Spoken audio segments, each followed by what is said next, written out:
ఒక మంచి మాట ఒక పెద్ద ఆయన చెప్పారు. ఎప్పుడు కూడా ఎగిరే పక్షిని చూడు నాయనా, పంజరంలో ఉన్న పక్షిని కాదు అని. పంజరంలో ఉన్న పక్షి బంధించబడింది, అది అది అక్కడక్కడే తిరుగుతూ ఉంటుంది. దాని యొక్క అసలు శక్తి చూడాలి అంటే, దాని యొక్క అసలు అందం చూడాలి అంటే అది ఎగురుతున్నప్పుడు చూడాలి అన్నారు. మిత్రులారా, చాలా కాలం క్రితము యోధులందరినీ కూడా ఒక రాజు బంధించేసి చెరసాల్లో వేసాడు మొత్తం అందరినీ కూడా. యోధులంటే గ్లాడియేటర్స్ అనమాట. ఎంత స్ట్రాంగ్ ఉంటారో తెలుసా అండి. వాళ్ళ తిండి వేరు, వాళ్ళ పద్ధతి వేరు.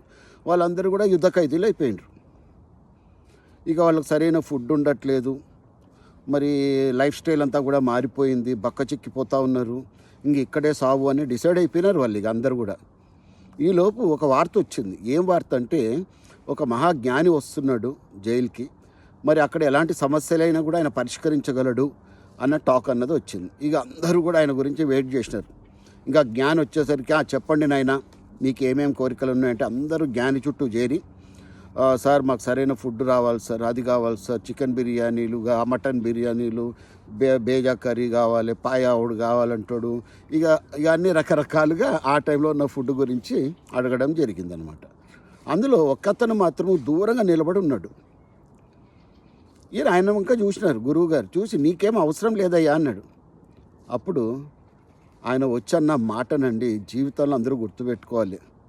నాకు ఈ ఒక పూటకి 2 పూట్ల కడుపు నింటే భోజనం కాదు కావాల్సింది, నాకు ఫ్రీడమ్ ఇవ్వగలరా చెప్పండి, ఈ జైలు నుంచి శాశ్వత విముక్తి నాకు కల్పించగలరా చెప్పండి, మీ పక్కకు వచ్చి నిలబడతాను, మిమ్మల్ని అడుగుతాను అన్నాడు.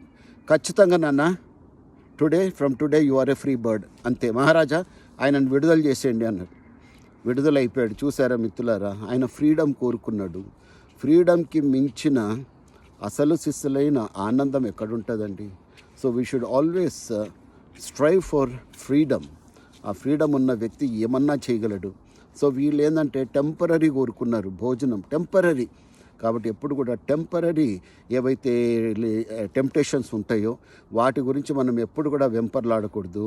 వీ షుడ్ ఆల్వేస్ విజన్తో మనం ఎప్పుడు ఆలోచించాలి. ఆ ఫ్రీడమ్ కోరుకున్న వ్యక్తి ఎన్ని అద్భుతాలు సృష్టించగలడు మనకందరికీ తెలిసిందే. కాబట్టి మిత్రులారా, ఈ యొక్క మంచి మెసేజ్ నుంచి పాఠాలు నేర్చుకుందాము.